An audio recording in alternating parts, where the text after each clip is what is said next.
Hello, everyone. I'm Katrina. This is Sow and Tare. You are in the right place. Hope everybody's doing well. I don't know how many people are going to have today because it is a holiday, and also I know people are gone for the Gulf Coast Homesteading Convention. Hope everybody had fun at that went, and yeah. But let's get started here. Looks like we're a little small today. That's okay. Verna's here, Vay's Place, Blue with a little wrench, my moderator, and welcome, Verna. First like, first comment. All right. Love the purple wall. Yes. Unimaginable is the name of the color. Um, yeah. I still have painting to do. I'm painting. Um, I have some left to do. So flooring's going in at the end of the week. So that's what's going on there. And I need to get the walls painted before then. And also I have some of the baseboards that I need to stain. The others are coming on Thursday. So yeah, long week. We had a fire last night. I don't remember what time. Watch duty. If you guys don't know the app Watch Duty, I'm getting it here for you. And I'm just going to pull up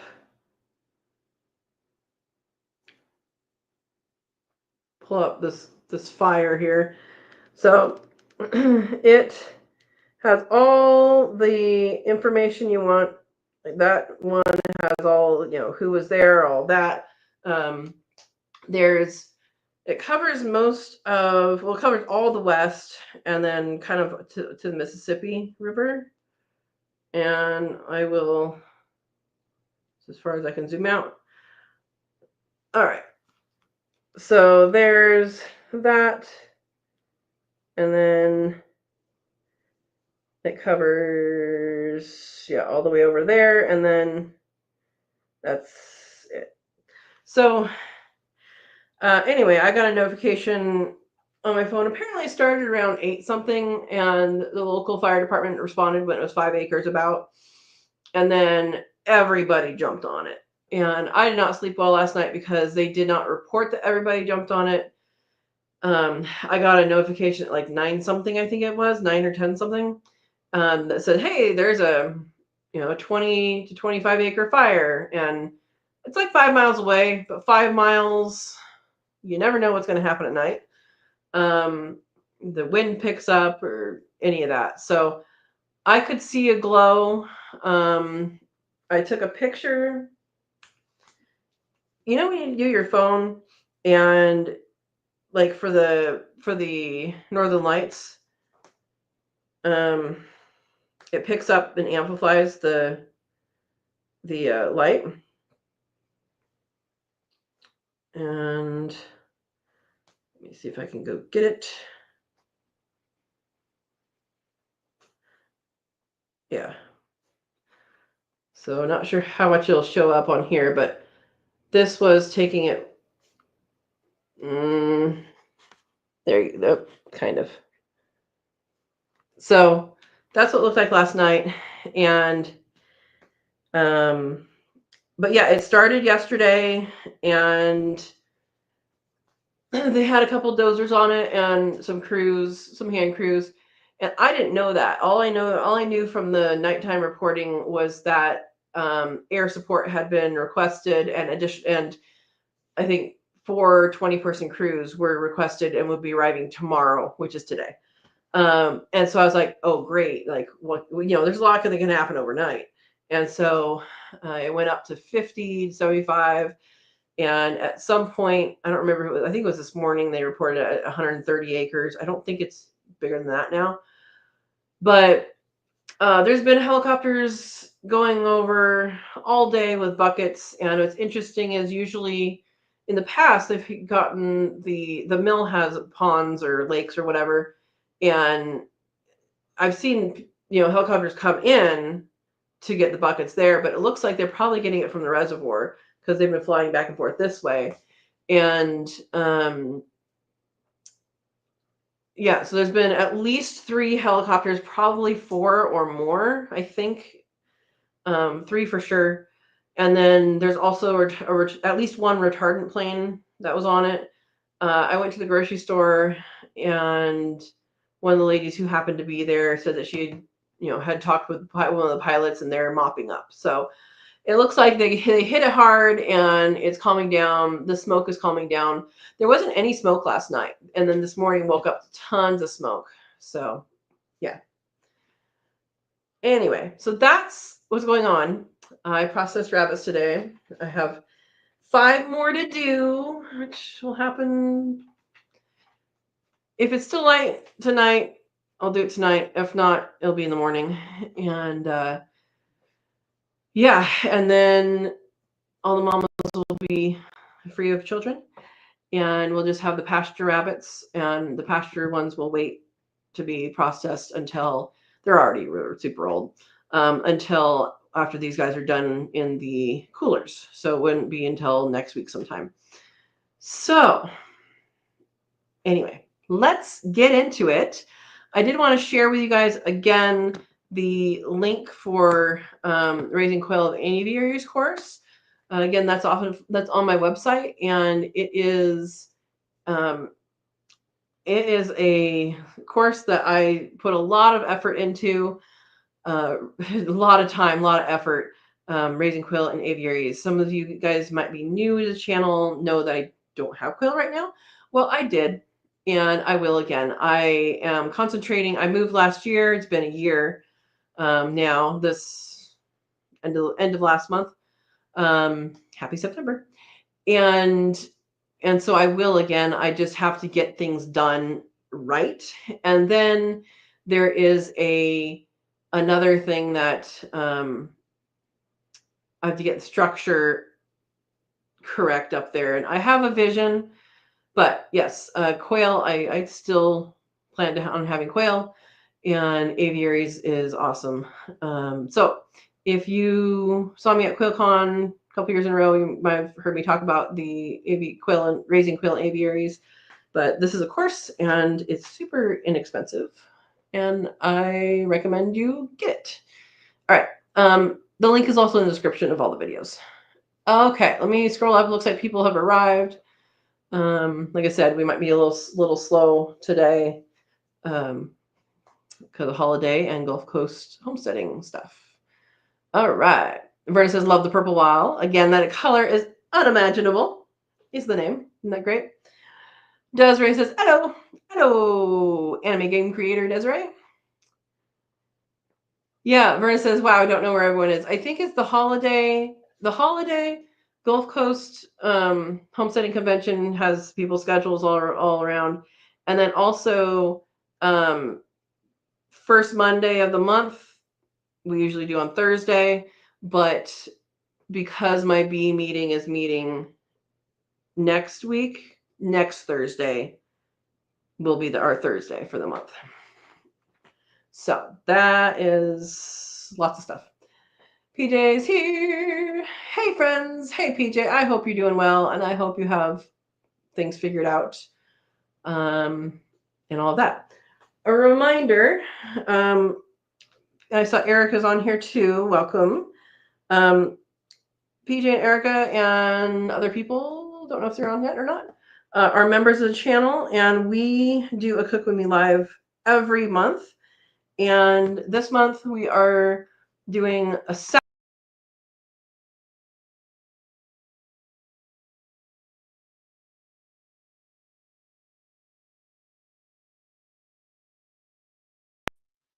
Am I back?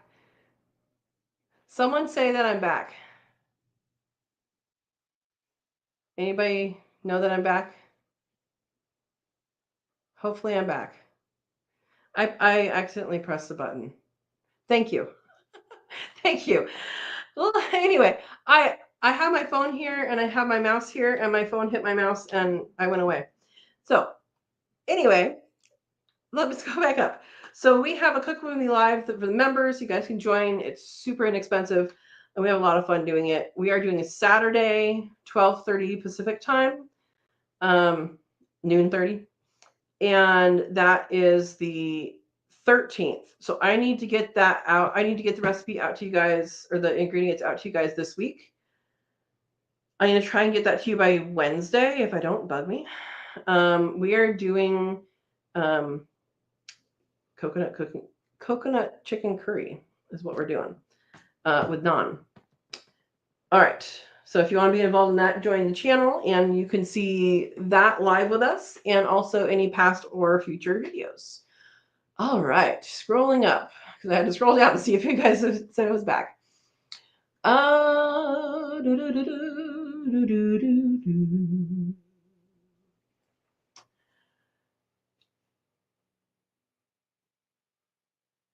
Okay.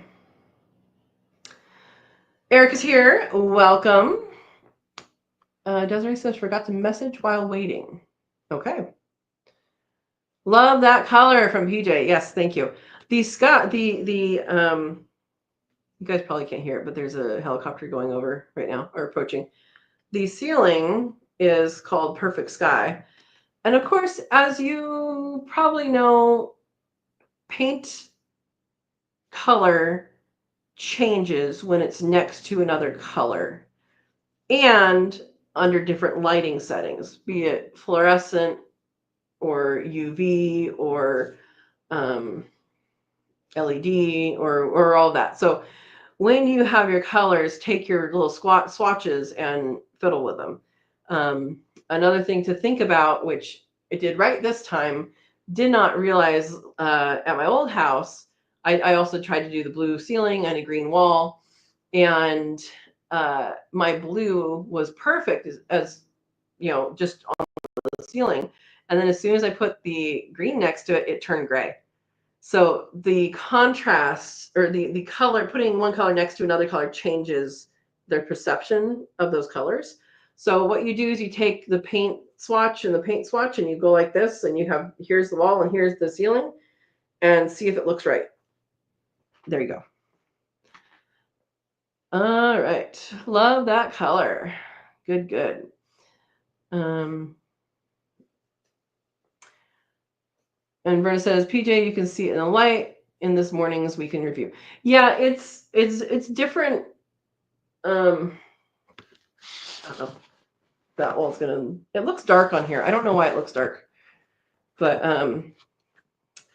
yeah. It's nice. Love the purple. Favorite color from Erica. Good. Verna's too. Dawn's here. Hello, everyone. Hello, Dawn. Dawn, I know you have questions about rabbits, so go ahead and start putting them in there, because I know you have rabbits now, which is awesome. Joy's here. Good evening from Western Oregon. Good evening, Joy. I hope you are smoke-free where you are. The big fire in Oregon right now is Emigrant Fire, and that's north of here, south of Joy. But I think most of that smoke's going off a different direction. All right, everybody's saying hello.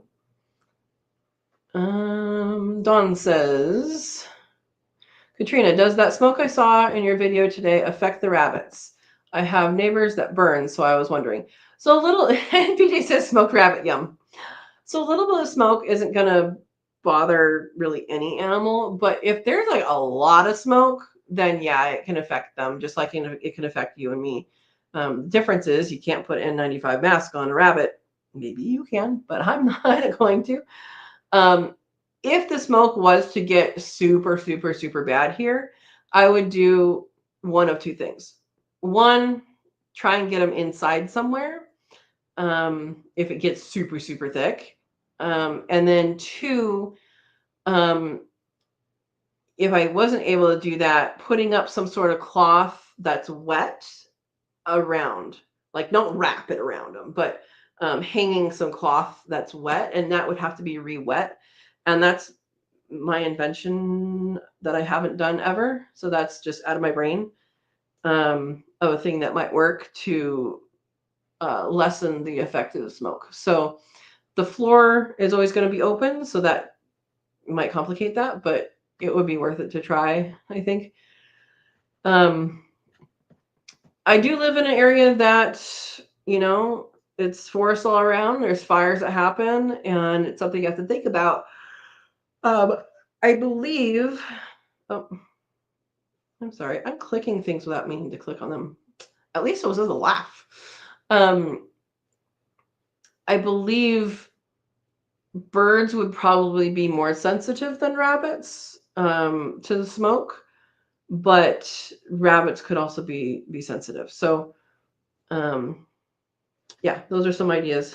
Anybody else have any ideas? But if it's super, super, super thick, getting them inside somehow would be best, if possible.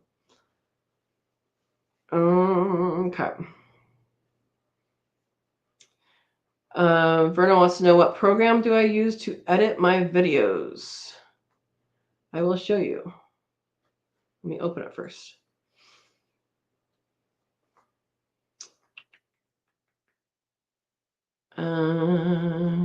Actually, let's open the video that's going to be tomorrow. I was going to do a painting one tomorrow. I have things to do tonight, so I'm going to do this one tomorrow. We're going easy this week, guys. All right. So let me share this. Share screen. Why is that not there? Oh, window. Okay. This is what I use. It's called Wondershare Filmora, and I do not update it. I go cheap. I bought this for $68, like shortly after I started YouTube on my YouTube adventure, and they want me to update, but when you update, you have to pay the next thing. And I'm like, no, it works. Shush. So eventually I'll probably go to Adobe, but that's the $20 a month, and I'm not making very much off of YouTube yet. So anyway, but you can do things like, so over here, you guys can see my mouse, right? Yes. Okay. Over here, those are the videos that come in, or pictures. So like I've taken some pictures here. I put in, this is the picture for my logo. And then you can scroll back and forth. If you wanted to take a section and change the speed, you can put in faster or slower, basically do fast forward or slow-mo here. That's really handy for cooking videos, I think, because I tend to take a while to do. You can do microphone here, so it comes up and you can record.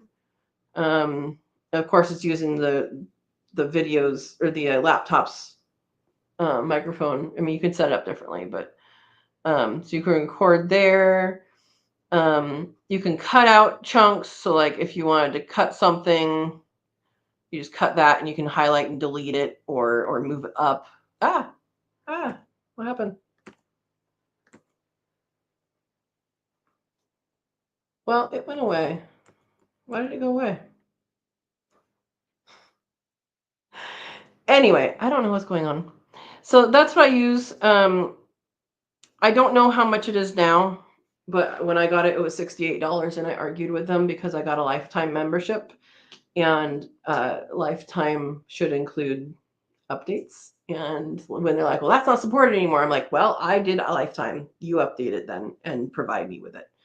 And I did argue it, and I did get my way. So at some point that'll happen again. But that's what I use, and it does everything I want it to do. There's a whole bunch of effects and stuff that I don't use. I don't use transitions. I don't use the music, but it has that kind of stuff in it. It's fairly user-friendly.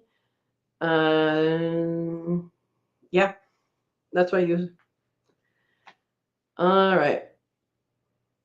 Good question. Dawn says, I did get rabbits, but I did not get the Timuc composites. I went to an Amish farm and got New Zealand and Dutch crosses or composites. The oldest one is 3 months old. Okay. I don't know the Dutch breed, but New Zealand is what Percy is, and it's what my lady's mom was. So New Zealand's a great breed. New Zealand and Californian are pretty much like the standard, I think, for meat. And there's a whole bunch of other ones. There's a whole bunch of different varieties of everything. But yeah, I don't know what's a Dutch. The one thing you want to avoid is Flemish. Okay, those are Dutch. I don't know anything about Dutch. I know rabbits, right? But the one thing you want to avoid in meat rabbit is anything with Flemish in it, because meat rabbits are harvested generally between 10 and 12 weeks. 8 and 12 weeks, 10 and 12 weeks. I go to 12 weeks. Most recently, I've gone more, because I figure you have the animal, you might as well get the most meat off of it in a young way. When a meat breed grows, the amount of muscle per bone ratio is higher. When a breed that has been mixed with Flemish giant, they will make really huge bunnies, but in that 12-week period, in that beginning of life, there is a higher bone to meat ratio. So there's more bone than meat. So if you're looking for meat, then that doesn't make sense because you're spending all of the energy on making bone. So that would be the only thing I can think of to avoid. I mean, unless you're getting like a tiny, pygmy rabbit or something like that. But I know a lot of people, I've heard, mix Flemish giants in because they get bigger rabbits. Just understand that you're not processing that rabbit as a young age, and so it's going to cost you more to feed. So yeah. But good luck. PJ says, looked at another property on Saturday, 4 acres, house needs a lot of work, but has a trailer on property needing work too. Hey, you know what? If the property's right, the house can be fixed. And yeah, it takes money. Talk to me about that. But if the property is right, that's what I would go with. I have not personally looked into this recently. I did when I was looking for properties of getting a manufactured home, because you can get them made. You can, like, manufactured homes are not what they used to be. They used to be something that pretty much fell apart all over the place, right? The ones that are made now are made to be permanent, or they're made to be a house. You take it off the wheels. And so that, depending on the price of the property, it might be fine to do that and demo the house, depending on how much work it would need. But yeah, I hope you find a good property, and I know you will. I just hope you find it sooner.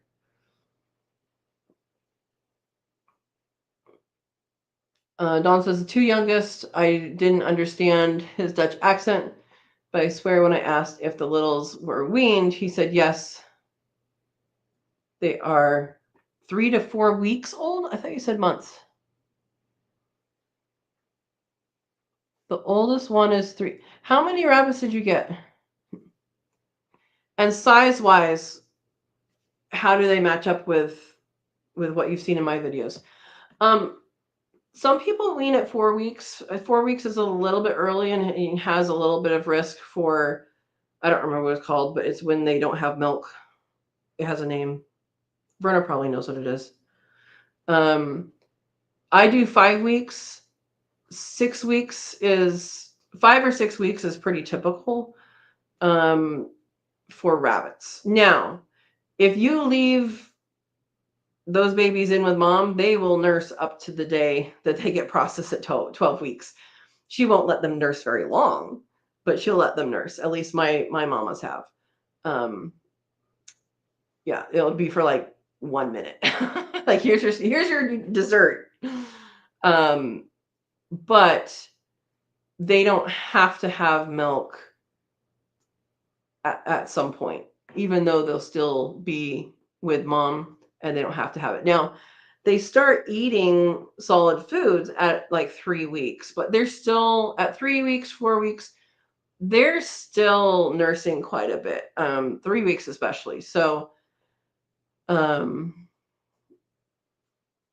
yeah, I would watch their growth and see how that works. And I waited. How long did I wait? I think my ladies were 9 months and Percy was 7 months. I think. You're supposed to wait to breed, at least the females, until they are, is it 80% of the weight? If you breed them too soon, then they will basically get kind of, their growth will get stunted. And I don't know what too soon is. I just know I've kind of gone from advice from other people with that, and yeah. So let us know how that works out. But I do want to know, like, since the oldest one is 3 months old, but it sounds like you have 3 to 4 weeks. So how many did you get? All right. Gulf Coast was great. Erica went awesome. Good. I'm sure it was great. They had a lot of planning into that.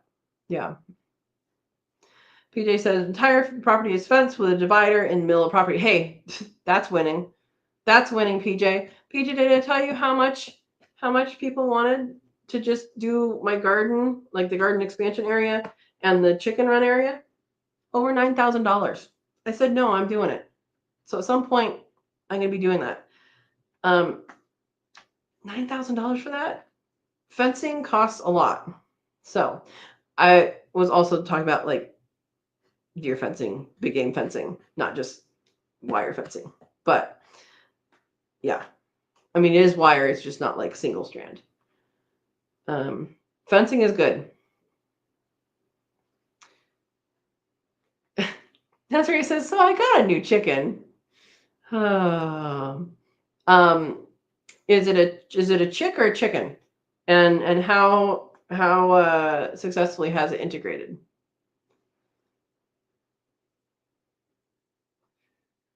All right, Desiree says just one and some eggs I got in the incubator because they're never know how to say it. Aram Serrani mixes. The 3 don't look very viable. Okay, those are the ones that are all black, right? Dawn says, PJ, I was saying that sounds good. I hope you get it. My place had a big building and trailer here. It can be useful. That's true. If you use the building, yeah. Bow ties here. Hey, all. Coconut Anon, I'm in. Bow tie, sign up. Membership buttons right down there. And if you don't know, and maybe you have an Apple product, Apple's different. But where is it? Here is a link on how to join. If you don't see the button, that will be a handy thing to see. All right. And I'm going to make that a rabbit instead of chicken. Oh, PJ says, depending on if my appraisal gets done, I might be staying in South Carolina. I hope you do. I hope it's a good spot. I hope it's close to your family. I hope it's enough land. I hope it's inexpensive enough that you can spend money on other fixing ups and all that. Those are my hopes. Erica says, my son says it won't be real naan because you're not going to use wheat. Why won't it be real none? Assassin's here. I'm here lurking because I don't have or want to farm, but I like small farm content. That is good. Well, what type of content am I missing? Yeah, let me know what other types of farm content you would like to see. Um, right now, there's a lot of bunnies and kitties because that's what's going on. I definitely have been spending a lot of time doing house stuff, house related stuff, and I've been here a year, and a lot of things have just kind of dragged on, and they're happening and all that. But finally, flooring's going in later this week, which means I can actually move in. Then I'll have a little bit of relaxing time. The pear trees are kind of starting to think about doing some pears. They're starting to drop unripe ones. And to pick a pear, pears are ripe when you take a pear and you turn it 90 degrees and it comes off. You don't tug on it, you don't yank on it, you don't twist it. All you do is you take the pear, pick it up 90 degrees, it will come off if it's ripe. It will be hard. So you'll still have a hard pear. You're not going to be eating it that day unless there are some pears that are like that, but not these ones. And when you do that, you can put them in the refrigerator. They will store for a very long time as long as they are not bruised or insect eaten and all that. And I plan on harvesting.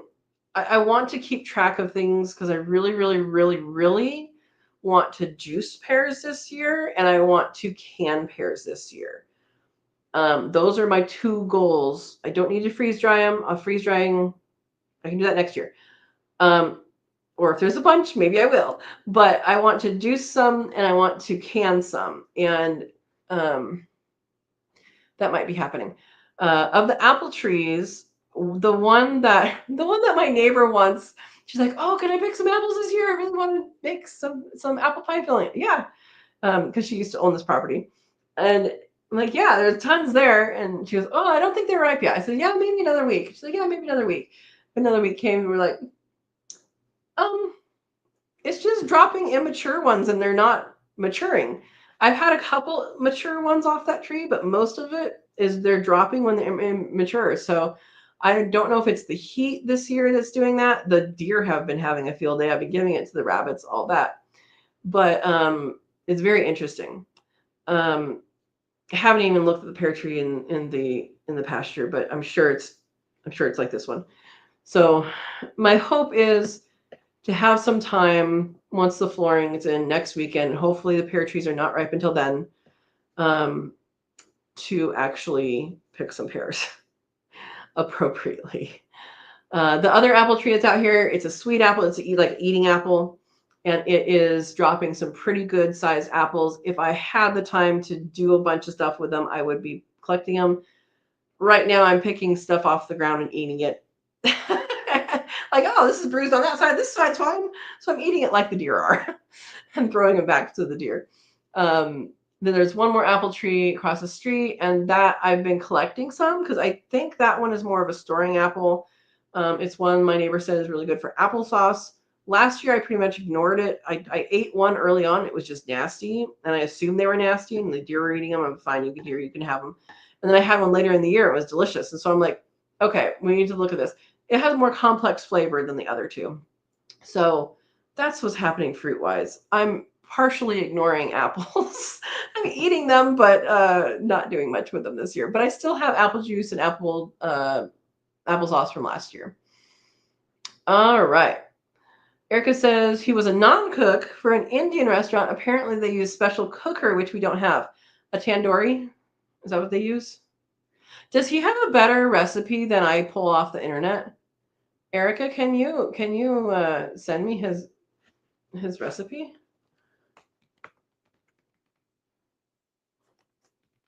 There's my email. If he has a better recipe, I'd like to use that one instead of the thing that I pull off the internet. I have a curry cookbook.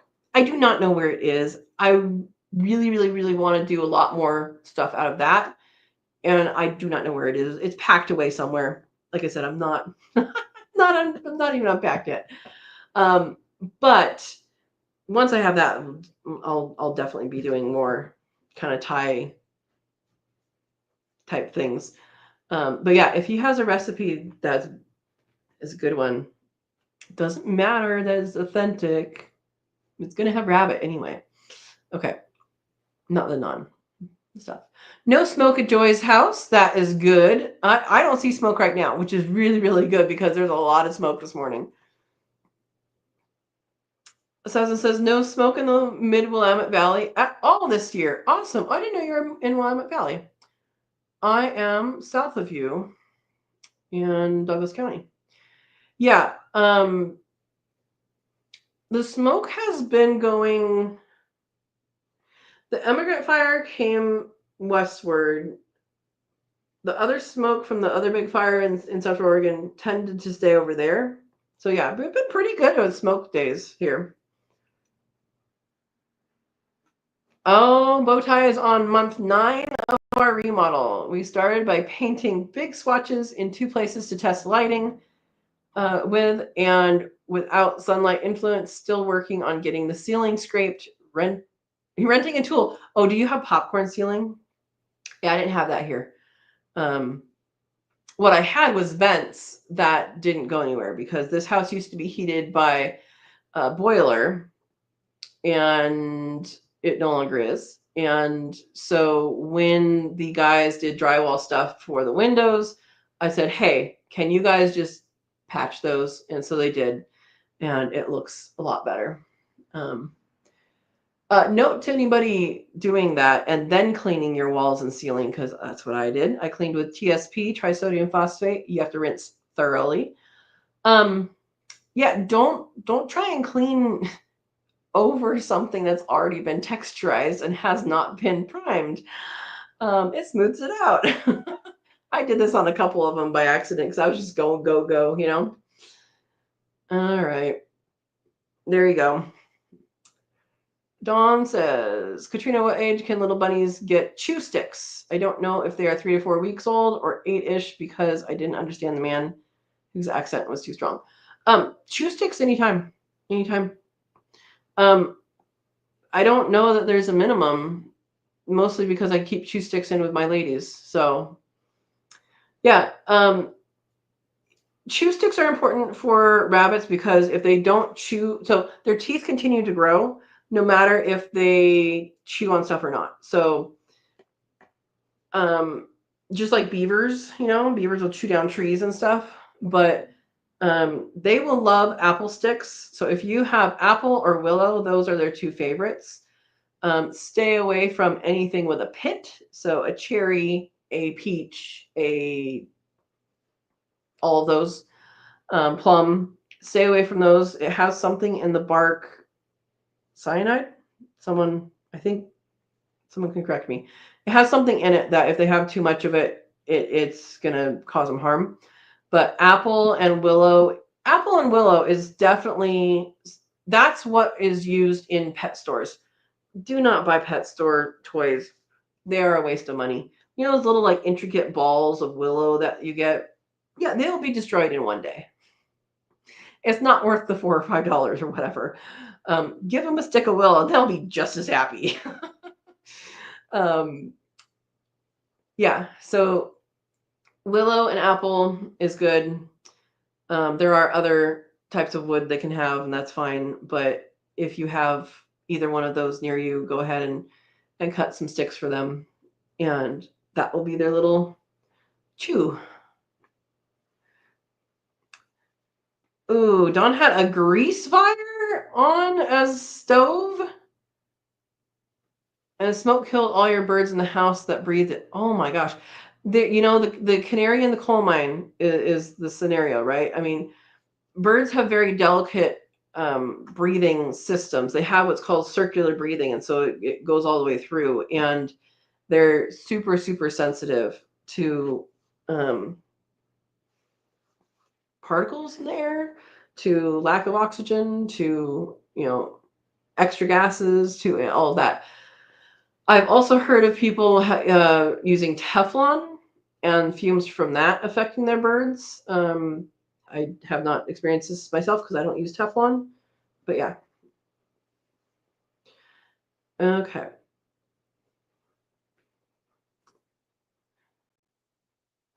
They all either died instantly or within 24 hours, except the ones in the back that did not get the smoke. Yeah, yeah.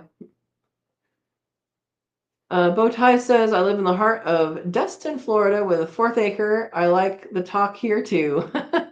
We're both welcome here. Absolutely, everybody is welcome. All right, Verna, I'm writing it in here. Wonder share Filmora. And they're out of a different country, so that can be annoying sometimes with getting support, but it's been working. Yeah. Like I said, it was $68 when I got it, and it was supposed to be lifetime. I've had to argue this, but they backed down. But yeah. Bote says, oh, I use a free open source video editor that's 12 years old, never paid a dime, 13 years as a YouTube creator, and I never update or even consider any changes. Blender version 2.79b. You know, I used, what was it? It was the Microsoft Suite. 2007 I used until I got this computer, which I updated my Microsoft Suite. Because if you buy the program, which I did, I bought the program. I do not like having a subscription to things. I'm like, no, I want to know that it's going to work and it's going to be here and all this. So yeah, I'm with you. Clip Champ is a royal pain. Oh boy. Jacob's here. Hello. Jacob is also a member. Jacob, we are setting aside the 13th. Did I get that right? Saturday the 13th, 12:30 Pacific time for making our Cook With Me Live, which is coconut chicken curry and naan. And my coconut chicken is going to be coconut rabbit. Anyway, so if you can join us. And if not, you can watch later. But welcome. I hope you are doing well. Don says, I did Amish because they breed for meat. We have a community, and all you need to do is ask one. Yep. All right. Everybody saying hi. PJ says, new roof on both. Rewiring, plumbing, kitchen, in-house needs to be gutted. There was a fire inside the kitchen, but everything's still workable. I would see how flexible they are and see if it's something that needs to be knocked down, because it might be cheaper to knock it down and build new than to try and fix. And that is just advice. Like, I know how much money I've put in this house so far, and it's a lot more than I thought it was going to be. So I would definitely plan to look at that, look at the price you're paying, and figure that out. And then hopefully sell your place in New York. Yeah. Verna says, I had a mama that would not let them nurse after 4 weeks. Okay. You had that one pissy mama. She's talking about a rabbit. Ravioli looks so relaxed that she doesn't have kids in her space anymore. And Penne has 5. They'll be gone tomorrow morning, though. But it's time for them to relax. Dawn says, I got one doe, 3 months. She is 3 times larger than the little ones from another litter. They were 3 to 4 weeks. I guess he said it didn't make sense. He was translating for his son who breeds them. So one doe is 3 months, and the other one is basically 1 month. So when she gets to be 9 months, that's when I would breed her, because she's going to be at a good size then. And I'm guessing the other one's a he. I don't know how many you have. I'm hoping that there is a boy in there. And if there is a male, the boys are ready to breed a whole lot sooner than the ladies, and you want the ladies to get big enough so that they can have good litter sizes and don't stunt their growth. Roberta says mine were bred at 6 months old. You had a smaller variety though, right? Does that matter? PJ says house needs porch replaced too. That's what I'm saying. You might look at how much does it cost to tear it down and replace. Or even if you are in a trailer for a while, it might be worth it to do that.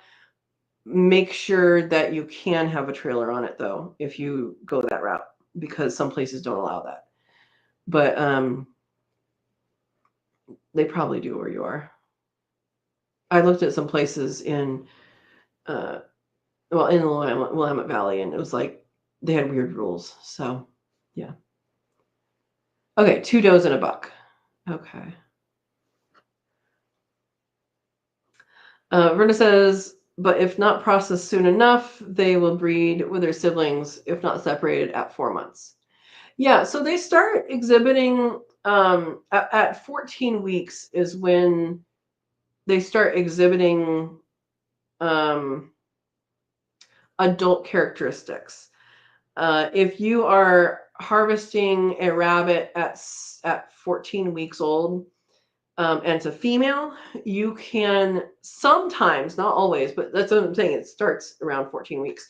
Sometimes you can see, when you skin them, you can see mammary tissue on the skin starting. And then you can also see them, practicing in their pen.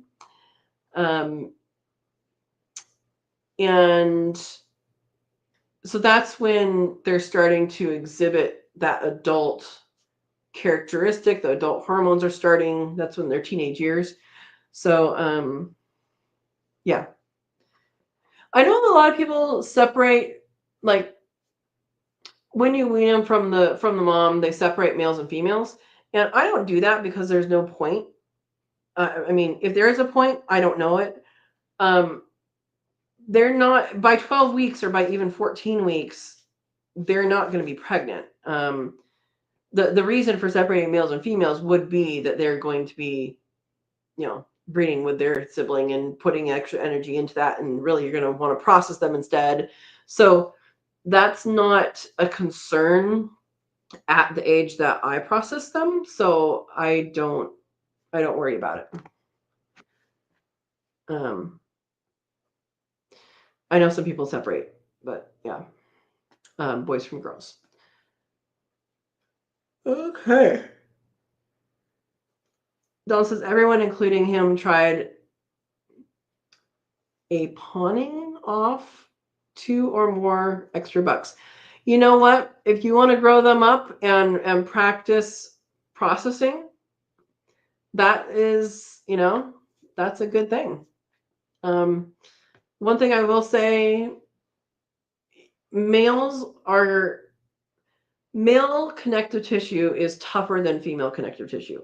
I can tell you, just by cutting the hide off the ankles and pulling that down, I can tell you if it's a male or female. And I am 100% right. Let's say 99.9999, just in case. Based on that. And the same is true for quail. If you pay attention, it's not quite as drastic as with rabbits. And the same is true for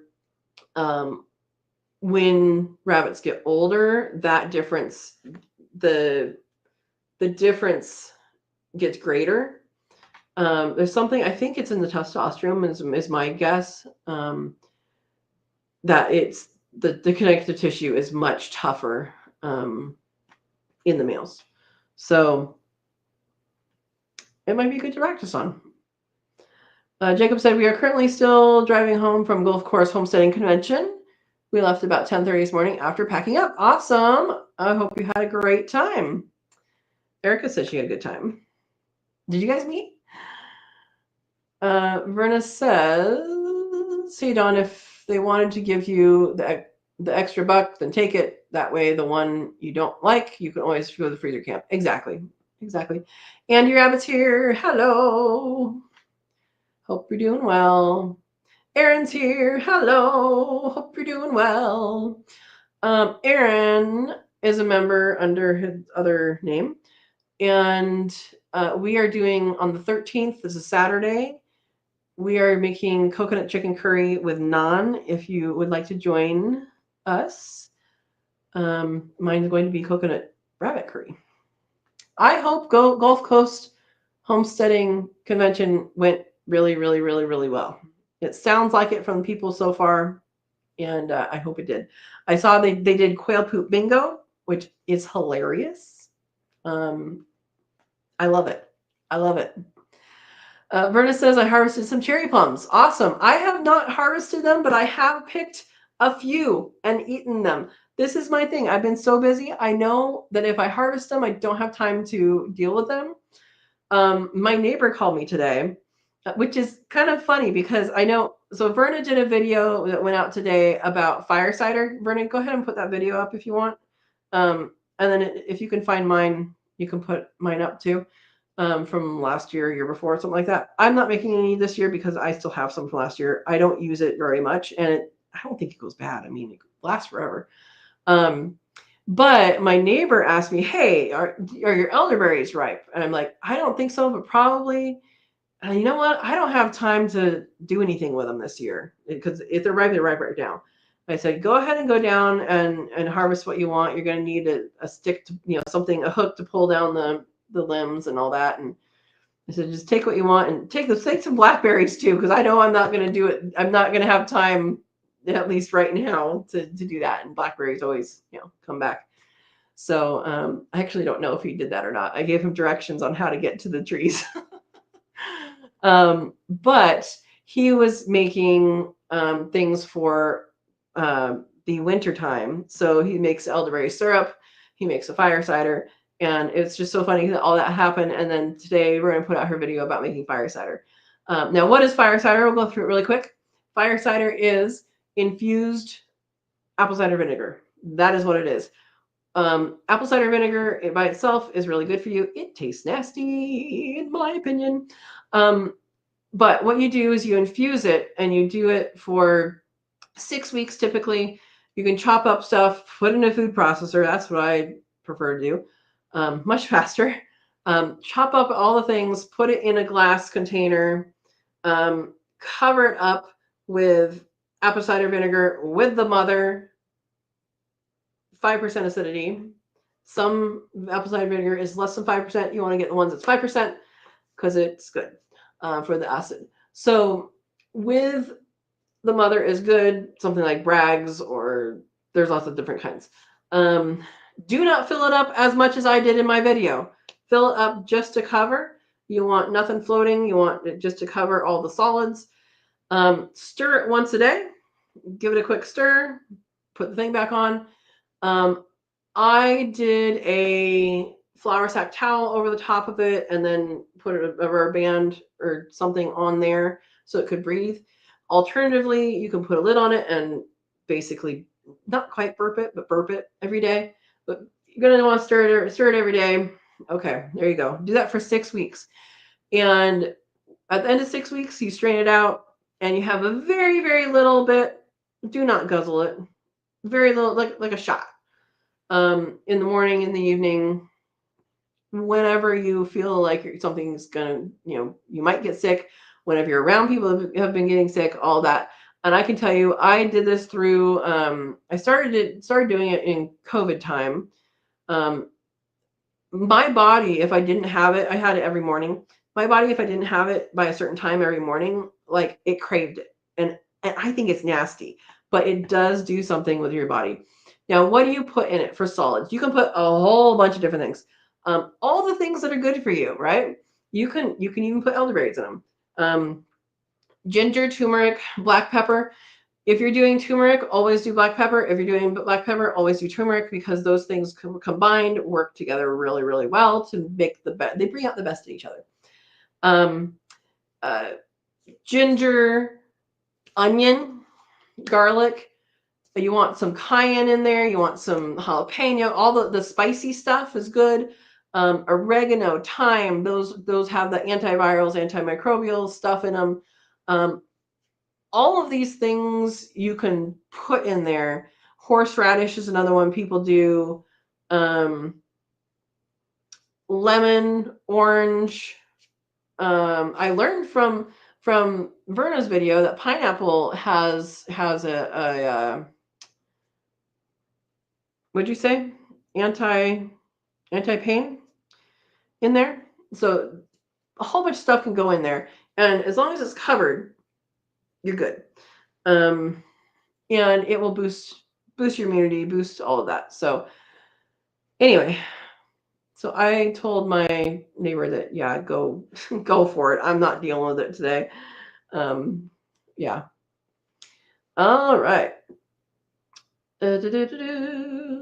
So cherry plums, Verna, I've heard make a really, really good jelly. And I think next year I was going to do it this year. This year I was going to make sauces. No, it'll be next year. Next year I'm going to try and make plum sauce with that. I've made plum sauce before, the Asian plum sauce, and it's really, really good. But I've never done it with cherry plums, and I think that would be really good. Yeah. All right. Everybody saying hi. Hello, hello. Yeah, Verna. It sounds like the heat affects the apple trees. For sure, this one, it's a Gravenstein, I think. For sure, something's going on with it. If it's, I haven't seen that many extra pests. There's always pests. But yeah, I think the apples are they're just like, no, I'm not going to ripen. It's too hot. So maybe next year. Taking a break this year. I mean, I have a lot of apples on it. Yeah. All right. Dawn says, I have groundhogs eating my cantaloupes faster than I can trap them. Oh, boy. They're getting ripe ones before you can. When I was in California still, I had the most wonderful cantaloupes. If you have not grown cantaloupe and honeydew, either don't, because you're going to be so disappointed in the ones you get in the store, or do it and then you'll never buy it from the store again. So good. So good. They are ripe when they come off the vine. Yeah, they do it themselves. I had some on there, and there was rats in the area because some neighbor was feeding the birds, meaning feeding the rats in the back alley. And you would see them come in. And for rats, not for groundhogs, probably you could try it, but I don't think so. And not apparently for ground squirrels. But for rats, if you take pantyhose or knee highs and you put it on the unripe fruit of whatever, they will not touch it. Don't know why. They don't like the texture, don't like I don't know. But they don't touch it. So I was, this cantaloupe had a nice, a knee high on it, and it was being protected, and I would feel it every day. Oh, that's almost ripe. That's almost ripe. And then I went to feel it one day. It went, and on the other side, the hole this big chewed right through the pantyhose. Stupid ground squirrel. Don't know how it even got there, because we're a mile away from anywhere ground squirrels live. And yeah, it was living in my neighbor's yard and coming over to my garden to eat. She had a garden. It was not bothering her garden, just my garden. I trapped it eventually in their backyard, and I relocated it. But I don't know if it got dropped from a hawk or like how it got there to begin with. But yeah, very sad. I feel your pain. All right. Andy says, how did this weekend go, Erin? I would like to know too. Hopefully well. It sounds like it went well. Erica says he just cooked whatever they gave him, and yes, tandoori was the word I couldn't remember. Yep, I do not have a tandoori. I don't think I need it either. Yep, bow tie has 1970s popcorn ceiling. Oh, Erica says, hello, Erin. Thank you for all your hard work to make the weekend go amazing. Thank Christina and Lane for me too. Awesome, awesome. Dawn says we have pine wood and pine trees, but those have pitch in the wood. I don't know that that's not necessarily bad for them, but honestly, if you don't have apple or willow, we're going back to rabbits.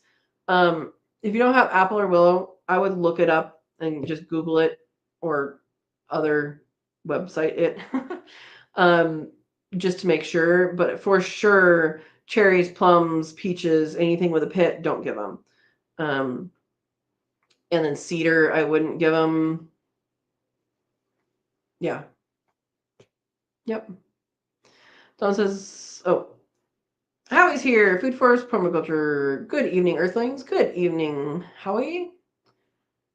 Yeah, mulberry they can have, Don, for sure. Yeah, you do have mulberry. Yeah, they can have that. And they can have the leaves too, not just the wood. Mulberry's like the food tree for everything.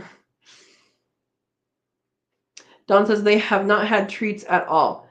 And that's fine. They don't need to have treats, but you know what? You put a branch of mulberry in there, that's going to be a treat. That's the treat. They don't need to have anything extra. If you give a rabbit a carrot with the greens, they're going to eat the greens first. Not what any of us think of. I said earlier I'm giving the rabbits apples, the apple drop, but apples, like, I don't want to overload them on sugar, and you can overload a rabbit on sugar pretty easily, but when it's hot, giving them that extra sugar is going to help them get through the heat. So, yeah.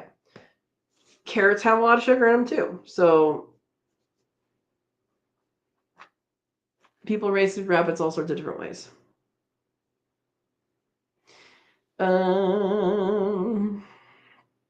Sorry, I have sore muscles from doing all the painting and processing. Okay. Everybody's saying hi. Their cages are up against 2 mulberry trees. Yep. They'll keep them trimmed. Exactly. All right. Jacob says I won't be able to cook, but I should be able to chat. Awesome. Me and the wife will be heading home from our anniversary trip. Happy anniversary. Yeah, and Brenda says, I hope you do have a blast. Absolutely. Heading to Wisconsin Dells for a riverboat dinner cruise. All right. I hope it's fun. Verna says her good mama rabbit is the one that would not let them nurse past 4 weeks. Okay. Every time one tried, she would jump away. If they were persistent, she would stomp her foot. So that's something I'm sure you know. I'm saying this for other people.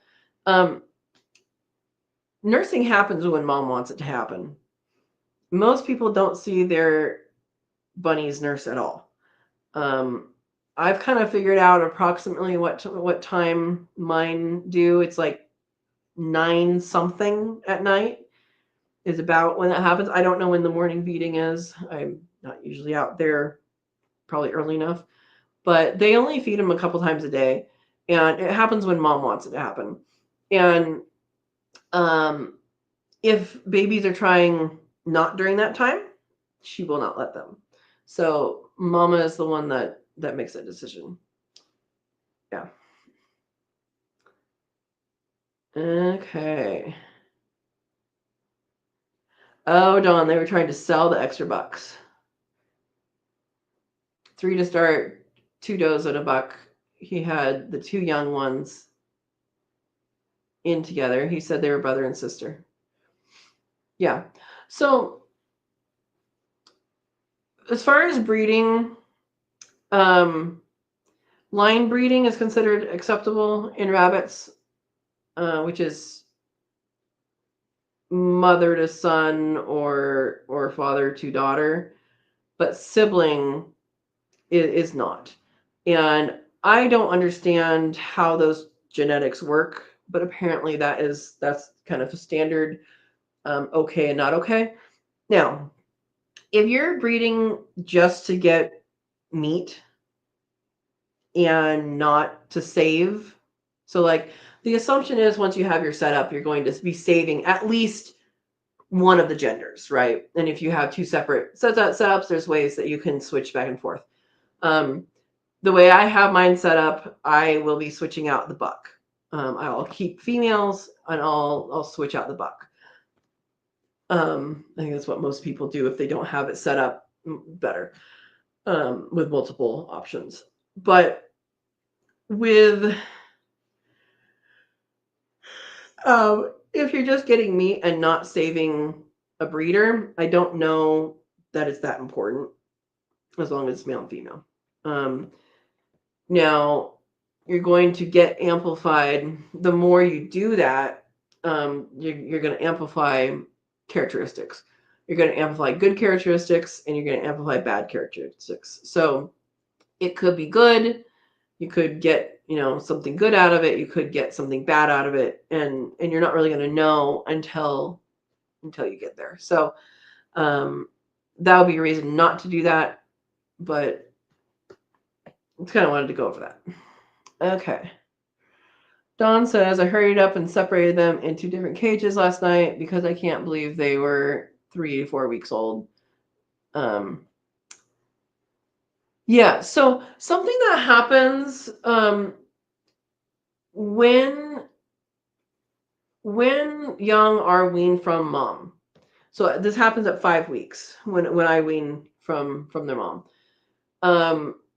You will see the babies mount each other. It is not doing the deed at that point. It is figuring out a pecking order, basically, figuring out who's top dog. Because when they were with mom, they knew who's top dog. It's mom.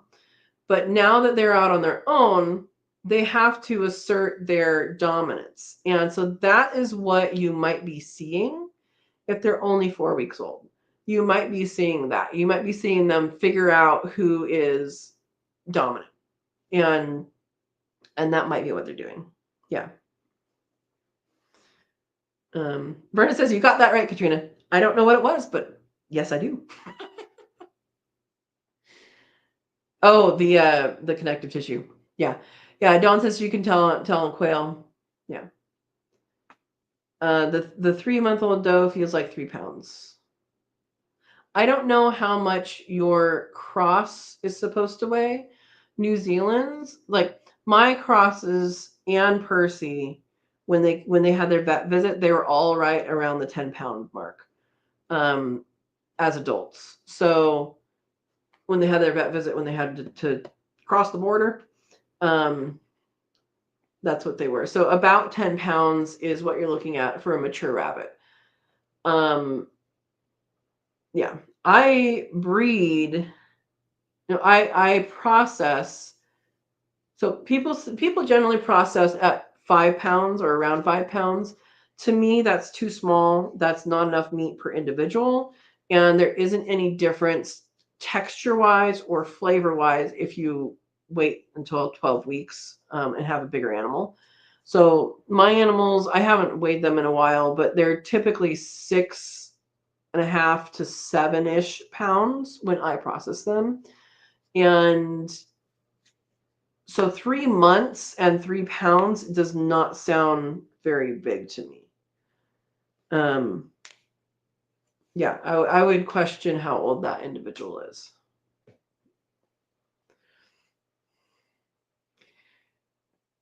Verna says, in quail, it's at the spine where that connective tissue is the strongest. Yeah, right, in the lower back. Yeah. At the rabbits, it's like along the calf and then along the sides and a little bit in the back, but not most. Jacob says we had a blast, and yes, we did meet Erica. Awesome. I'm glad you guys were able to meet. And did you love Lucas, Jacob? Verna's asking. Oh, Erica won the third round of bingo. Talking quail bingo. That's awesome. All right, we're gonna put up her fire cider video. Thank you. Yeah, Desiree says bingo was funny to watch, though I came late to the stream. Yeah, I saw after.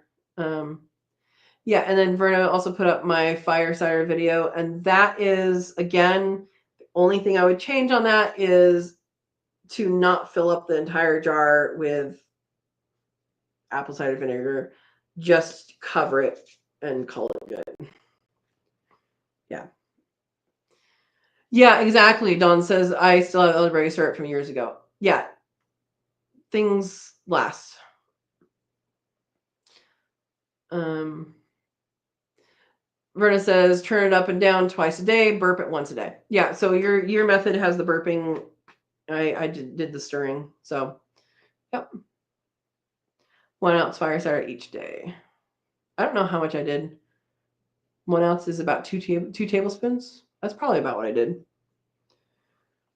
Andy says, depends on litter size. If it's 8 or more, cage size matters as how many goes in one cage. They don't have to compete for food as much. If separated, I can look at the cage and pick a keeper if wanted. Yeah. So if you're wanting to keep one back as a breeder, then that's a different scenario, and you can start interacting with only the girls or only the boys, Yeah. So yeah. Aaron says, Erica, it was so fun to visit you and Andy. You have been keeping that awesome guy a secret from us. Oh, Andy came with you? Oh, I've heard lots of stories about him, but all right. Awesome. Yeah, first one he could come. Okay. Okay, so Verna says the enzyme, this is what's in pineapple that she puts in hers. Enzyme is bromelain. I think I had heard that before and totally forgot it until I watched your video today. Verna knows all this stuff. You just have to ask her. She does live chats on Saturday mornings. And if you guys want to know anything about like, hey, what affects this, or there's a symptom, what can I use? She knows all that stuff. You just got to ask her. Dawn says pineapple has bromelain. I take it every day for OA. Good. Is OA osteoarthritis? I don't know what OA is.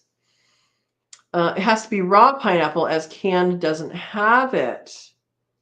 Interesting. Is it because of the heat, like citrus and vitamin C, or is it? Yeah, I want to know why. You need a lot of fresh pineapple to affect arthritis. That's why the MGs in supplements work much better. Okay. Yes, Lucas's doggy. He was super happy puppy trying to play with Lane every time he walked by. Oh. Dawn says, yes, Brenna, I have been taking bromelain for years. Read the studies years ago on eating fresh versus supplements. That's good. Oh, Erica, he fell in love with Lane, huh? And completely in love with Aaron. Oh, sweet boy. Howie's saying, good night, Earthlings. I planted garlic today and the in the hugelkultur mound. Need sleep. I read that as need sheep, so keep that in mind. Great live. I'm so tired. Peace. Howie, I got you. Have a good night. And yeah, I'm with you on the tired factor. Did not sleep much last night because of the. I was actually going to go to sleep sooner, but then there was a fire, and I know it's 5 miles away, but still, like, yeah. Anyway. All right. Bowtie says, this year I built cages for the rats, and the pantyhose trick doesn't work for my rats. Nor do organza bags. I don't know what that is. Why don't pantyhose work for your rats? Are your rats special? I'm sorry. Don says, oh no, you almost had me ready to cover my cantaloupes. I put spiky wire all around them while we try trapping. Isn't that amazing what we do for our garden? Yeah. Cages for the watermelon to keep out rats. Oh my gosh. Uh-oh, Aaron's packing Jacob's order now. He's gonna fire up the incubator as soon as you get up in the morning. All right. All right. I bet Aaron's exhausted, but not too exhausted to come here, so that's awesome. Awesome. Don says, I have 2 apple tree babies, 1-year-old. Oh, I got a ripe raspberry now. Finally, after so many times replanting dead ones. I remember this saga. Congratulations. Verna says, greens from carrots are healthier for them than the actual carrot. Yeah, pretty much a thing is, if they can't reach it on the ground, maybe it's not for them. Yep. So digging a carrot out, rabbit probably isn't going to do. It might nibble the top a little bit, but it's not going to dig out the whole thing. Dawn says, I didn't give any fruit veggie treats because they may have just been weaned. It is very hot here, poor rabbits. Oh, I have to go fill bowls of water to freeze smaller. Yep. Yeah, if they're just weaned, that can be a little tough. Yeah. Bowtie says, I planted potatoes and strawberries today, pruned blackberries and cucumbers, and got all the dead leaves out of my 16-foot bean trellis. That sounds amazing. Andy says, rabbits don't dig for their food. Exactly. They eat above ground food or food that has been dropped from a tree. Exactly. Verna says, I was sore after making fire cider. Yeah, you chopped a bunch. Yeah, shaving that horseradish didn't kill your finger. Yeah. Put on that glove when using your grater, Verna. I know you're trying to put it on, and I'm like, oh, that's the part you need to do it on, because who here has not grated a finger? At least a little bit. Yeah, those anti-cut gloves are great. Yeah, using the processor is better. All right. Andy says, Dawn, you don't create heat resistance rabbits that way. Oh, by the ice. Yeah. Verna says, I have to harvest my sweet potatoes in the next week before it gets down to 30 at night. Oh my gosh, it's going to do that? Not here. Not for a while. Dawn says, oh, so she's talking about, Dawn, she's talking about giving them ice. So Andy does a method where she doesn't give them any extra temperature equating things. And so she keeps the ones that basically live through summer. I'm not going to breed them until they're old enough. They're too young now. Yeah, they're too young. Heat resistant is summer, but is it hot there right now? Yeah, she's talking about not using any of that. Jacob says, I'm worried about our garden right now. We're supposed to get down to 38 by this week. Yeah, I would get out some sheets or some frost blankets and pick what you can and learn about green tomatoes and the benefits of green tomato salsa and green tomato this and green tomato that. Save some inside to ripen if you want. Whatever. Yep. Yeah, so Andy's talking about frozen water.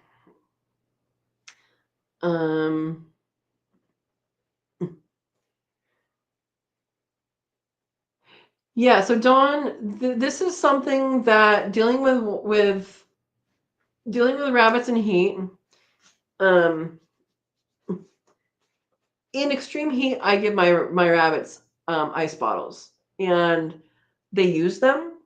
And when, to me, that's okay. Andy breeds for heat tolerance. And so basically, she doesn't do any of that. And whatever lives is what goes on to the next generation. And so she's essentially she's breeding for heat tolerance. Um, Now, what are your goals? If your goals are just to have rabbits and to have them breed and have them have babies, it's nice to have them have some heat tolerance, but it's also nice to have them, um, you know, not die. So I don't know where they came from, what they did for the heat, or what situation they were in. For rabbits, it's always best if they have airflow and if they are in shade. So if their hutch is in shade, and then if their hutch is in shade. So a tree shade is much better than a tarp shade, or shade cloth shade. Tree shade is always better. Um, yeah, that's what she's talking about. Don says New Zealand's are much larger than Dutch, which are dwarfs. I think 5 pounds. He said they will mix in offspring larger with smaller. Okay. Yeah, I don't know Dutch, so we shall see what you get.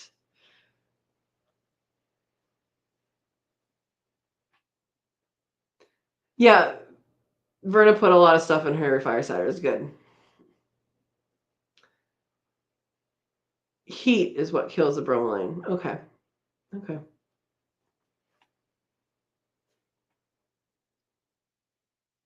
Um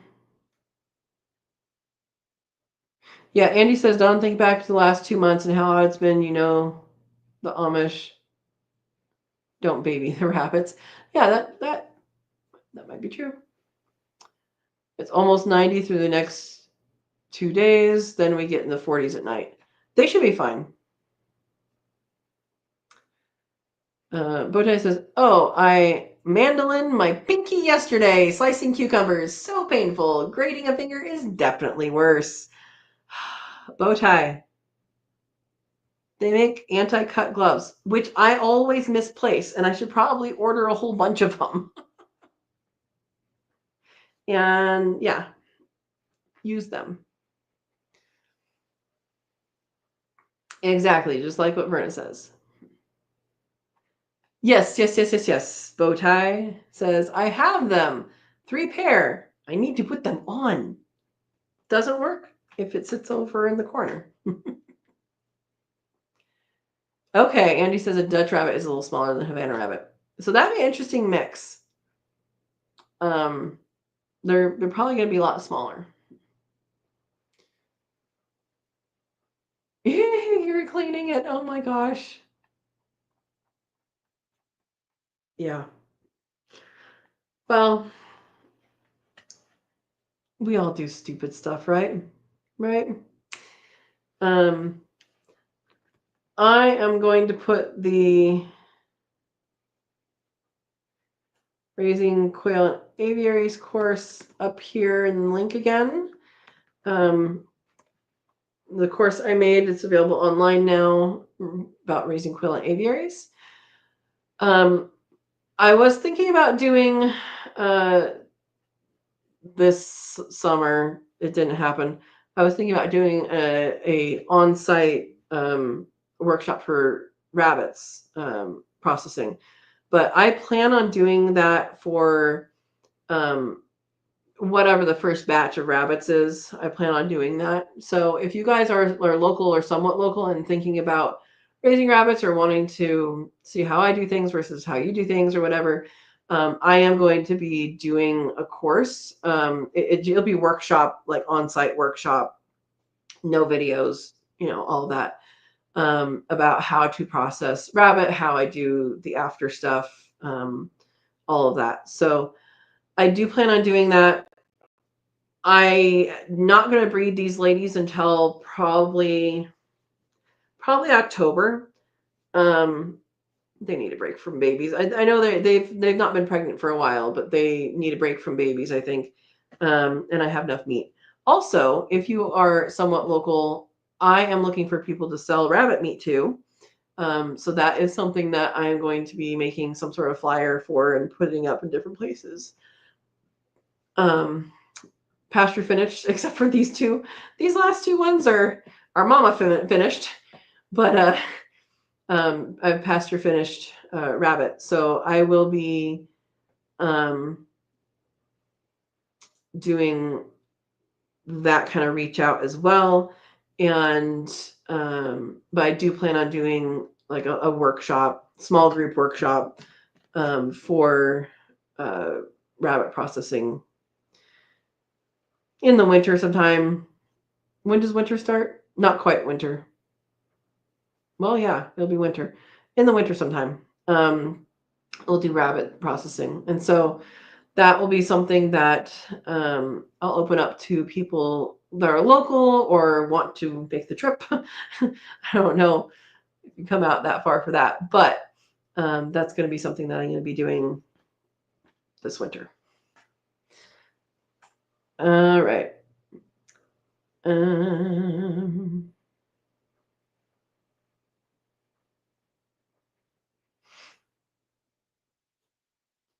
Andy says, I know Dawn was some smaller to handle rabbits, but the litters I had don't exist anymore. So she had to get something else. Okay. Erica says, I need to go get Sir Yaps a lot and get him to bed. He's outside living up to his nickname. Oh boy. Well, good night to Lucas and to you. Bowtie says, I do my fair share of stupid stuff, and I do Mrs. Bowtie's share of stupid stuff, and I do a few neighbors' share of stupid stuff, just trying to contribute to the community. There you go. Don says, up here, I was after Tumut composites because they have the longest ears, which allows them to cool and more heat tolerant than most. They say they were from Texas, but live up here now. Yeah, and so there's something to be said for genetics, for sure, but there's also local things that happen. Like, if I am currently in an area that doesn't get very humid. The Midwest is very humid. If you take me from here and go out there and tell me to do something very active, I'm going to be out of breath very quickly because that is a lot of water going into my lungs. If I live out there for a while, then that's fine. Okay. And then I come to a dry area, it will be easier, but it'll be fine there. If I live at a low elevation and I go to a high elevation, there's less oxygen, going to get out of breath more. If I live at a high elevation and I go to a low elevation, nothing's really different. But then if I stay there and I go back to a high elevation, you're going to be out of breath. So we do adapt. And I mean, I grew up at 3,000 feet elevation, and then I lived at 300 something for a very long time. So every time I went back up to my parents, I would be out of breath if I'm going up, up hills and stuff. So there is something to be said for local adaptability, and not just local adaptability, but local I don't know what the word is. Adaptation, I guess. Just like you're prepared for this area. So same thing, if it's super cold and then it gets super hot, your rabbits are going to have all your animals, you too, are going to have problems. If it warms up gradually to that same temperature, they're not going to. So for example, today it got up to, I think, about 90, and they were doing completely fine. They're still moving around. They're all doing that. When it jumped up in temperature before we had all this heat, they just were panting and just flat out panting. And so I would say, while genetics plays a part, your local ones are going to be the best suited for your local area. Hope that makes sense. Let me know if it doesn't.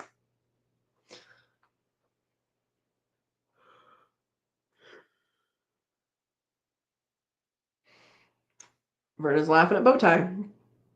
Winter is December 20th. Yes. So it'll probably be winter. Dawn says,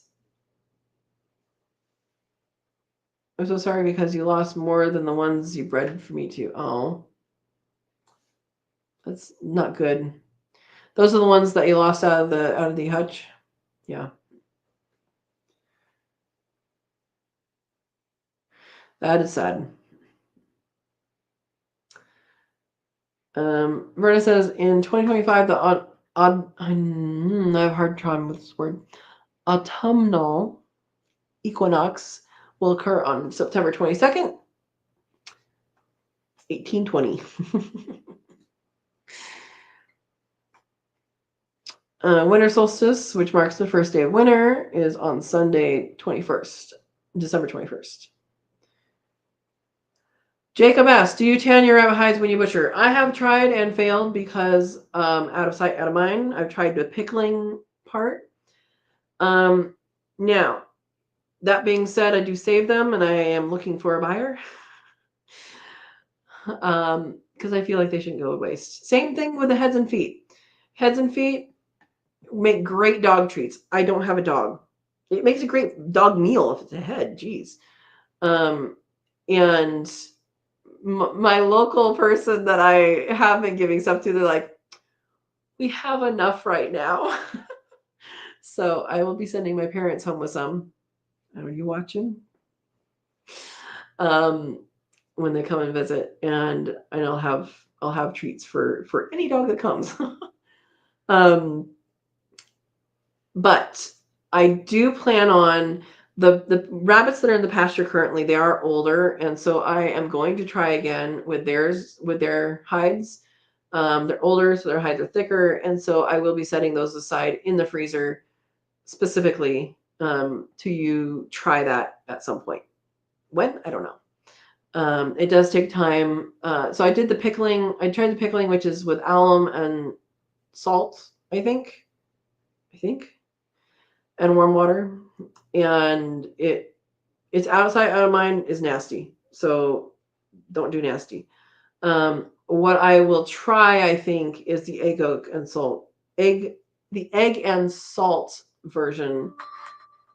Hang on, I gotta look at this because there is a fire near me. That's what Watch Duty sounds like.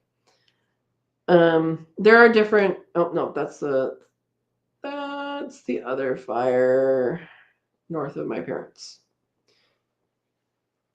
Yeah. So yeah, I plan on doing that with theirs. They're not going to get processed until these guys are out of the cooler. But yeah. And then you can tan with chemicals, and I have not done that either. 71% humidity here today, Dawn says. That's a lot.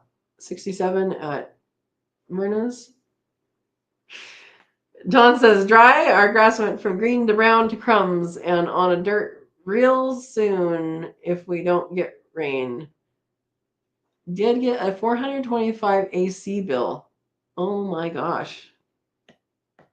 That's a lot. I have solar now. I'm glad I have solar now, and it's a good thing. Bowtie says, I don't like calling it all until after the autumnal equinox. This whole changing to full September 1st is the idea of weathermen with computers. And he says, I don't really know what it felt like outside because I was inside cleaning all day.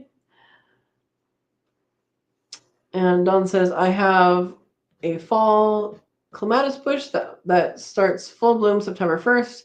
It's been so hot and dry, it has minimal blossoms on it right now. Yeah. Yep. Desiree wants to know if anybody's hatched chickens before. I have not hatched chickens. I've hatched quail. Can't imagine it would be that different. I believe 21 days is the expected.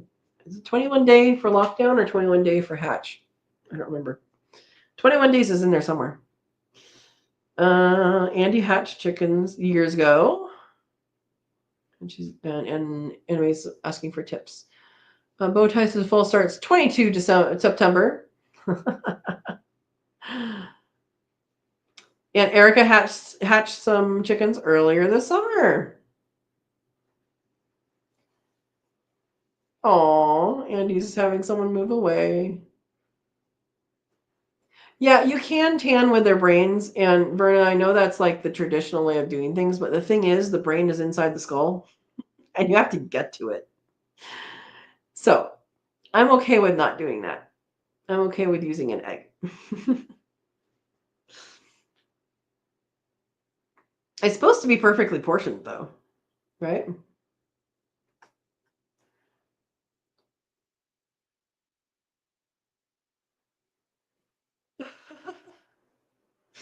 Dawn says AC went up because they upped our Illinois electric bill for no real reason.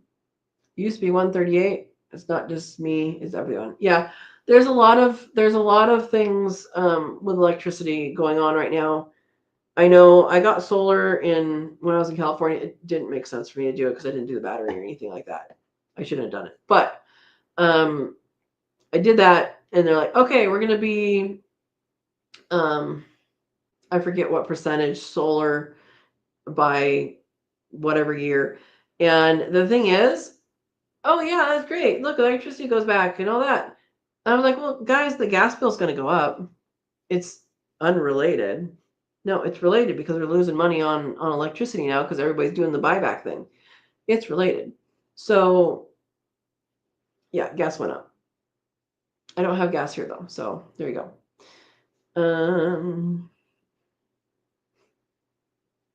21 days for hatch, Erica says. Bowtie says we are between 80 and 95% most of the year in Florida. Why do you live there? 53% humidity this morning was a dream.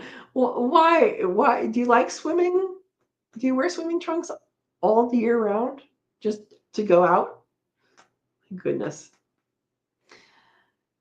Dawn says my incubators all have instructions for hatching chickens. That's good. It's usually what people use them for.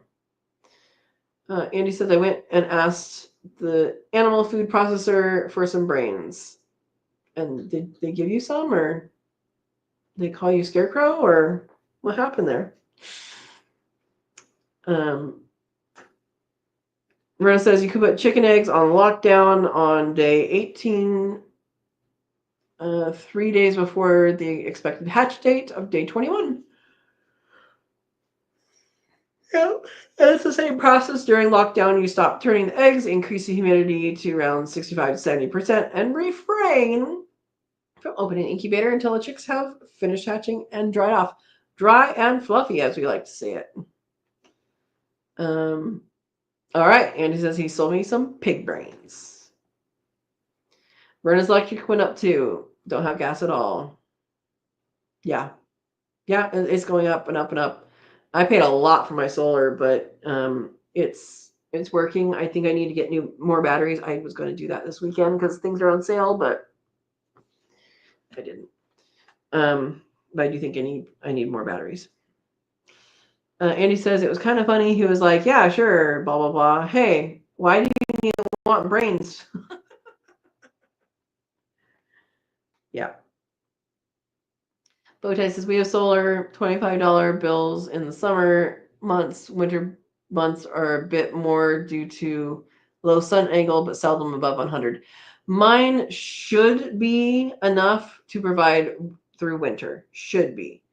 I don't do the cell back. It's all straight to the house, but I need to increase my batteries, I think.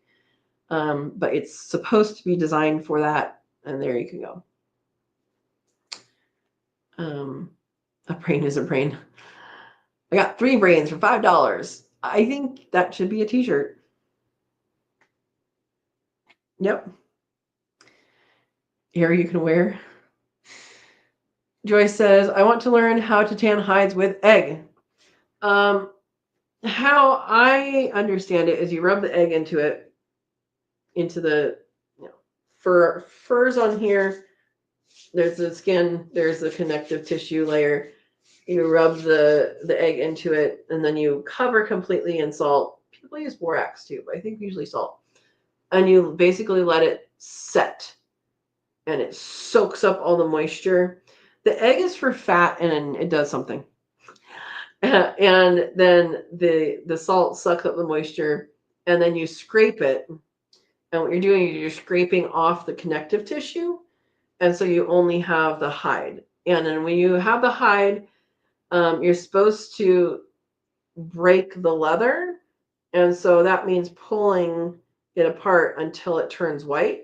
People do it by pulling, and people do it by, like, if you have a piece of wood or something or back of a chair, then you can run it like this, so it's going back and forth, and you can do that, and it will turn white when the leather breaks, and that will basically make it supple, and then you wash it with soap, and that's what I know. When I actually do it, we will do some videos and maybe try some different things. All right. Don says, did you tell him why you want the brains? Well, I told him I want to tan rabbit hides. He said, okay, cool. And told me how to extract the rabbit brains with an air hose so I didn't have to destroy a skull. With an air hose. By sucking it out or by blowing it somewhere? We need more detail. Bowtie says we have trees that block the sun at lower angles, no batteries, but Florida has a really good and aggressive buyback program. Okay, that's good. Trees can be moved. Just saying, or trimmed.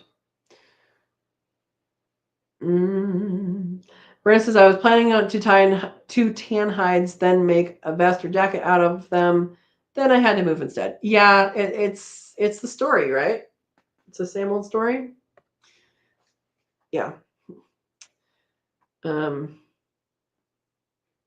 It's the story that is life is busy is the story. That's the story. So yeah, so I'll do the ones for I mean I'm saving the other ones in the refrigerator or in the freezer, not the refrigerator. And then I am doing I'm gonna save the ones from the pasture rabbits just because they're older. For doing that and do something with them, and maybe have it as like a demonstration, and if I ever do like table somewhere. But that is definitely, because they're older, they're going to have a higher quality hide, and go from there.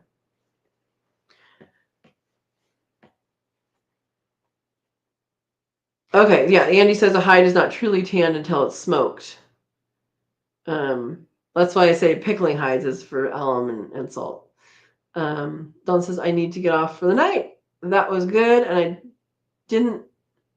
I didn't work out, but I must go. Good night, everyone, and thanks. Good night, Dawn. And yeah, as things come up, we'll work through them with you. There's several of us on here who have either currently have rabbits or have had them in the past. So yeah. Bowtie says, not my trees, neighbors' trees. That will not move them. Okay. Everybody's saying good night to Dawn. Yeah. So I said we're going to talk about rabbits today. We've said a lot of stuff. Was there anything that you guys want to talk about not about rabbits, or more rabbits is fine too? Yeah. Cool. Thanks. I don't know what Joy was responding to, but you're welcome if it was for me. About the tanning the hides. Andy says if you smoke a pickled hide, then it's fully tanned. Okay. What do you have to smoke it with a certain thing? Like, it's not a chipotle unless it's smoked with a certain kind of wood now. It used to just be pellets. Now it's a specific kind of wood that is used.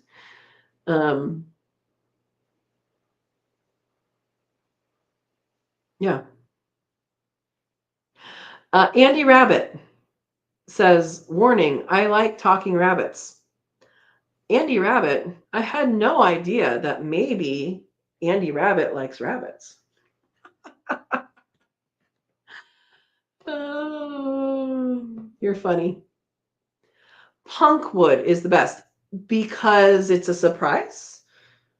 What is punkwood? Is punkwood? Wait, I think I know what punkwood is.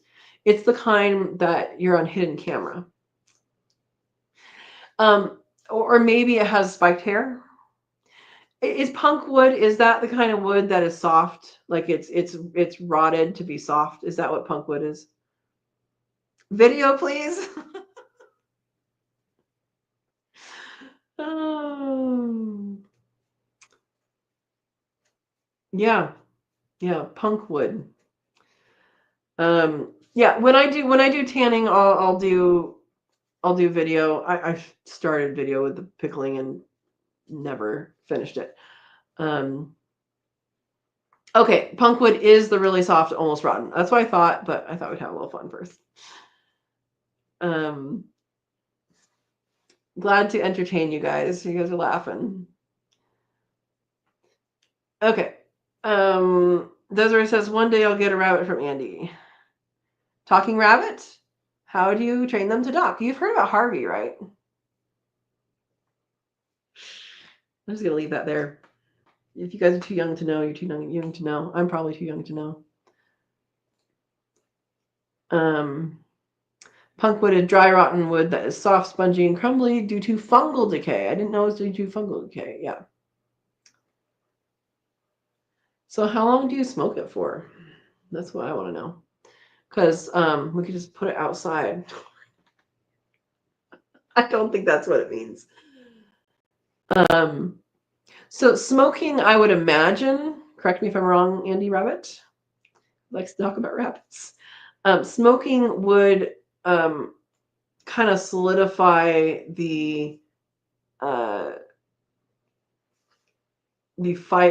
fiber. How do I say this? Solidify how the fibers are in the hide. Let me say that a different way. It's kind of the setting. Like if you're making a knife and you put it in the cold water, and I forget what it's called, but it's called something, and it like hardens it. Like this is the done product. That's what smoking does, but for hides, right? I mean, it doesn't make it hard, but it finishes it. All right. Say it a different way.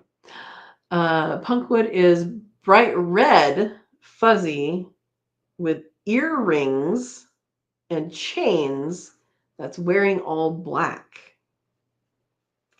Got it. Got it. Yeah. So smoke tanning is the final step in traditional hide preparation. This is from Berna, where a pre-softened hide is exposed to a dense, cool smoke produced by smoldering punky wood, not a flame.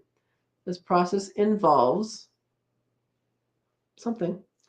She ran out of letters, characters. Okay, kind of. Okay. Bowtie's turning 60 in 2 months. I had to look up who Harvey was. That was the 1950s. But, I mean, I also know who those Three Stooges are. So you should know who Harvey is. Come on. Quenching. Yes, quenching is not for the rabbits. Although, if they are thirsty and they have gotten water, they are now quenched. Quenching is what it's called when you're making some sort of blade or something metal, and then you quench it in the bucket of water. I know random things. Okay, Vern is continuing. Creating a smoke-filled pouch or chamber around the hide to allow the chemical components of the smoke to bond with the hide's fibers, preventing it from becoming stiff or reverting to rawhide. That's what I was trying to say. When wet, the smoking also adds a characteristic color and helps preserve a hide's pliability.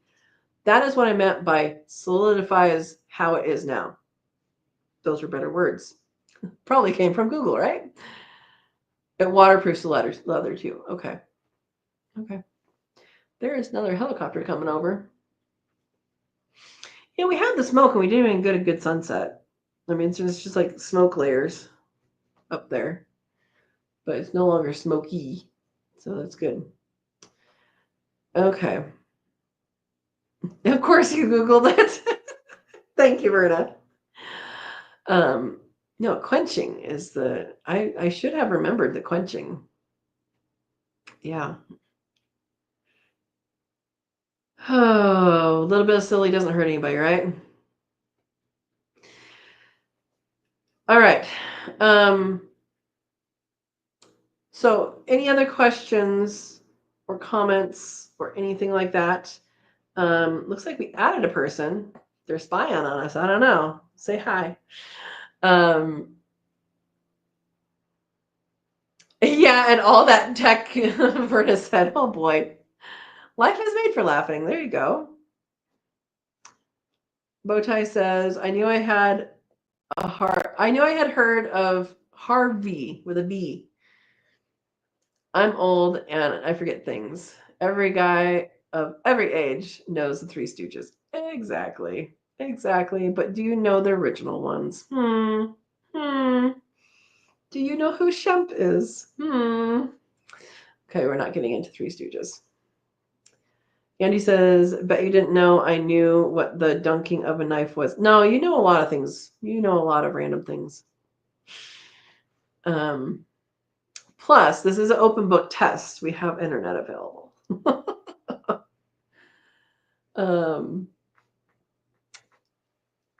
Google AI answers are great. Not always. Hardly ever. Hardly ever recently. The past year, they've been really terrible. Exactly, Verna. If you know how to ask. Exactly. Yeah. And he says, I really like the show Forge and Fire. I think, is that an older one? I think I've seen that maybe once. I don't know. I generally watch things on YouTube. I don't have a television. I don't do Netflix or any of those things. If it's on YouTube, I might see it. Oh, Shump, not Shump. Goodness, Bowtie. And you knew it off the top of her head. I should have known it off the top of my head. I knew it as soon as I saw that word. I'm like, that's what it's called. Yeah. So anyway, we're getting silly now. All right. I am feeling that I need to continue painting. And yeah, the show that makes knives. Yeah, they have like a challenge. Don't they have like a challenge that they have to do and then like make it that way, or it has to do something? Yeah. Yeah. Verna says, I know things off the top of my head, but love to get verification to help explain. Exactly. Because I was missing some words with my explanation. Just a few of them. Yeah, Bowtie says, I fight AI nearly every day. It really is stupid, but my obsessive compulsive behaviors are paying off. I just know that you can't find, you used to be able to type something in and reasonable things would come up. And now it's like you have to sift through all the junk to get to the actual answer, which means you have to know something about the subject to start with before you get to the answer, before you get to what might be an answer, which is not how it used to be. Hard to type on a phone, especially one that starts with an F. Kidding. Yeah, I get it.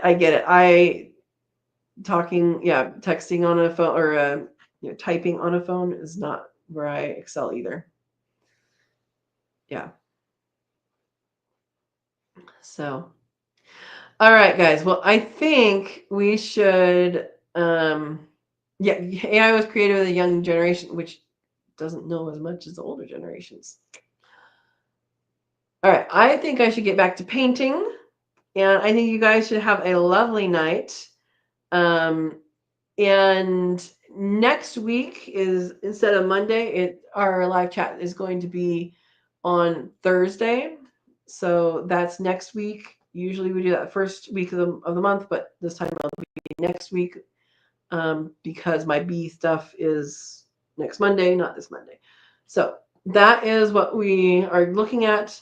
If you haven't checked out the Raising Quail and Aviaries course, go ahead and check that out. It's on my website and took a long time to make the course. And it's a really affordable price. So if that's something you're looking at doing, or if you want to buy it for a friend, there's ways to do that as well at checkout and do that. What time? 6 p.m. Pacific time. Same time, same channel, different day. So 6 p.m. Pacific time next Thursday is the next live chat. May or may not do something between that time, depending on certain things. We're going with probably not, but something might happen. All right. Everybody's saying good night. Good night, good night, good night. All right. Have a good night. I hope you guys have a nice smoke-free time. And we will see you guys again on Thursday. We're going to have a kitty video tomorrow. I'm swapping them because I have too much stuff to do today. And it's going to be entertaining for those that like to watch cats and their hunting, because it was a hunting video. So, all right. We will see you guys next week, Thursday. Have a wonderful evening, and